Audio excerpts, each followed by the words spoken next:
নমস্কার, 7 নিউজ নেটওয়ার্কে আপনাদের স্বাগত। বেপরোয়া গতির জেরে এবার নবান্ন থেকে মাত্র ঢিল ছোঁড়া দূরত্বেই ঘটে গেল ভয়াবহ দুর্ঘটনা। বৃহস্পতিবার সকাল 10:30 নাগাদ বি গার্ডেন ধর্মতলা রুটে দ্রুত গতির একটি মিনি বাস নিয়ন্ত্রণ হারিয়ে দ্বিতীয় হুগলি সেতুর অ্যাপ্রোচ রোডের ডিভাইডারে উঠে যায়। দুর্ঘটনার জেরে গুরুতর আহত হন মিনি বাসের 2 যাত্রী। খবর পাওয়া মাত্রই ঘটনাস্থলে ছুটে আসেন হাওড়া সিটি পুলিশের ট্রাফিক গার্ডের কর্মীরা। আহতদের উদ্ধার করে নিয়ে যাওয়া হয় হাওড়া জেলা হাসপাতালে। দুর্ঘটনার জেরে অফিস টাইমের ব্যস্ত সময়ে বেশ কিছুক্ষণের জন্য ব্যাহত হয় যান চলাচল। পরে পুলিশি হস্তক্ষেপে স্বাভাবিক হয় পরিস্থিতি।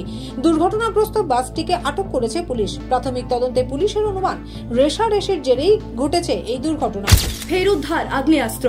এবারের ঘটনাস্থল উত্তর 24 পরগনার শ্রমলক্ষ্মী কলোনি হিজলি মোড় এলাকা। সূত্রে খবর, এদিন রাতে এলাকায় পুলিশি টহলদারি চলার সময় এক সন্দেহভাজন ব্যক্তিকে আটক করে তল্লাশি চালায় পুলিশ। আর তখনই তার কাছ থেকে উদ্ধার হয় একটি আগ্নেয়াস্ত্র ও 1 রাউন্ড কার্তুজ। জানা গেছে, ধৃত বাসুদেব হাওলাদার ওরফে নাটা বাসু হাবড়া থানার অন্তর্গত বাণীপুর এলাকার বাসিন্দা। পুলিশ সূত্রে খবর, এর আগেও 2টি খুনের মামলা সহ একাধিক মামলায় পুলিশের জালে পাকড়াও হয় অভিযুক্ত। এদিন ধৃতকে 10 দিনের পুলিশি হেফাজতে নেওয়ার আবেদন জানিয়ে বারাসত আদালতে পেশ করে অশোকনগর থানার পুলিশ। আবারও বিপুল পরিমাণ নিষিদ্ধ তরল মাদক সহ 2 ব্যক্তিকে গ্রেপ্তার করল মুর্শিদাবাদের ইসলামপুর থানার পুলিশ। সূত্রে খবর, এদিন ভোরে বহরমপুর করিমপুর রাজ্য সড়কের উপরে ইসলামপুরের টোল গেটের কাছে একটি লরি আটক করে পুলিশ। এরপর তল্লাশি চালাতেই উদ্ধার হয় প্রায় 5000 বোতল নিষিদ্ধ তরল মাদক। জানা গেছে, ধৃত মিঠুন দাস মুর্শিদাবাদের গোদাবাড়ি এবং মনিরুল ইসলাম মুর্শিদাবাদেরই ধনিরামপুর এলাকার বাসিন্দা। বাজেয়াপ্ত হওয়া নিষিদ্ধ তরল মাদকগুলি উত্তরপ্রদেশ থেকে মুর্শিদাবাদের গোদাবাড়ি গ্রামের দিকে নিয়ে যাওয়া হচ্ছিল এবং সেগুলির আনুমানিক বাজার মূল্য 20 লক্ষ টাকা বলে খবর। দ্রুতদের এদিন জেলা আদালতে পেশ করা হয়। মুর্শিদাবাদ থেকে গণেশ সাহার রিপোর্ট। আচমকাই পুকুর পাড়ে ধস নামায় রাস্তার পাশে দাঁড়িয়ে থাকা একাধিক গাড়ি পড়ে গেল জলাশয়ে।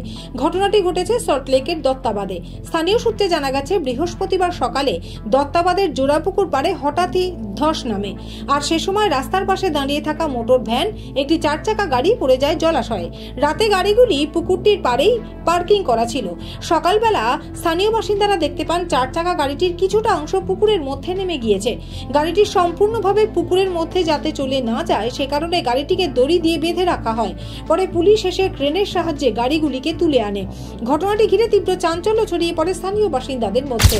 স্যানিটারি ন্যাপকিন গ্রামাঞ্চলের বিভিন্ন জায়গায় এখনো ছুতমার্গের বিষয় এটি, কিন্তু এবারে ইস্যুকেই সামনে আনলো মালদার হরিশ্চন্দ্রপুরের তুলসীহাটা গ্রাম পঞ্চায়েত।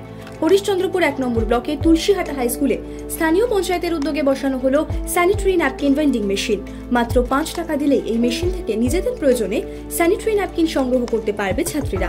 স্বাভাবিকভাবেই পঞ্চায়েতের এই উদ্যোগকে অভিভাবক থেকে শিক্ষক শিক্ষিকা প্রত্যেকেই একযোগে সাধুবাদ জানিয়েছেন। এদিন মেশিন উদ্বোধনী অনুষ্ঠানে উপস্থিত ছিলেন তুলসীহাটা গ্রাম পঞ্চায়েতের প্রধান সুমা খাতুন সহ অন্যান্য পঞ্চায়েত সদস্যরাও। সূত্রে খবর, প্রাথমিকভাবে একটি স্কুলে এই অভিনব উদ্যোগ শুরু হলেও পরবর্তীতে অন্যান্য স্কুলেও এই মেশিন বসানোর লক্ষ্যমাত্রা নিয়েছে পঞ্চায়েত। মুর্শিদাবাদের রঘুনাথগঞ্জের মির্জাপুরে 2টি বাইকের মুখোমুখি সংঘর্ষে মৃত 3 ও আহত 1 ছাত্রী সহ 2 জন। মৃতদের নাম সঞ্জীব মণ্ডল, ভাদু মণ্ডল এবং শুভ মণ্ডল। সূত্রে খবর, এদিন সকালে সঞ্জীব ও তার বাকি বন্ধু বাইকে করে মির্জাপুর বাজারের দিক থেকে আসছিলেন এবং অন্যদিকে দ্বাদশ শ্রেণীর ছাত্রীকে তার স্বামী শুভ মণ্ডল মির্জাপুর স্কুলের দিকে নিয়ে যাচ্ছিলেন। আর তখনই মুখোমুখি সংঘর্ষ হয় বাইক দুটির। দুর্ঘটনার জেরে মৃত্যু হয় সঞ্জীব মণ্ডল এবং শুভ মণ্ডলের। অন্যদিকে মুর্শিদাবাদ মেডিকেল কলেজ ও হাসপাতালে নিয়ে যাওয়ার পথে মৃত্যু হয় ভাদু মণ্ডলেরও। এই মুহূর্তে আশঙ্কাজনক অবস্থায় চিকিৎসাধীন ওই ছাত্রী সহ 2 জন। অন্যদিকে এই ঘটনাকে কেন্দ্র করে ব্যাপক চাঞ্চল্য ছড়া এলাকায় রাস্তা অবরোধ করে বিক্ষোভে ফেটে পড়েন স্থানীয়রা। শেষমেশ রঘুনাথগঞ্জ থানার পুলিশের তৎপরতায় নিয়ন্ত্রণে আসে পরিস্থিতি। ধর্মযাত্রার উৎসব সবার মুখ্যমন্ত্রী দেখানো পথকে পাথেয় করে মহরমের 10ম দিন দুর্গাপুজোর প্রাথমিক সূচনা অর্থাৎ খুঁটি পুজোর আয়োজন করলো উত্তর কলকাতার অন্যতম প্রাচীন বারোয়ারি দুর্গাপুজো গৌরীবেড়িয়া সর্বজনীন দুর্গোৎসব কমিটি।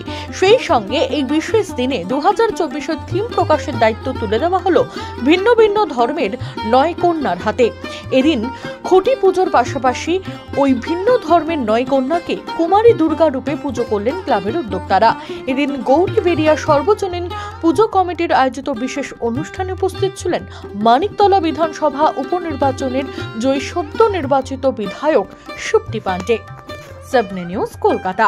সমস্ত খবরের আপডেট পেতে লাইক করে সাবস্ক্রাইব করুন 7 নিউজ। সেই সঙ্গে বেল বাটন প্রেস করতে ভুলবেন না। আপনাদের একটা সাবস্ক্রিপশন আমাদের জন্য অত্যন্ত মূল্যবান। জয় হিন্দ।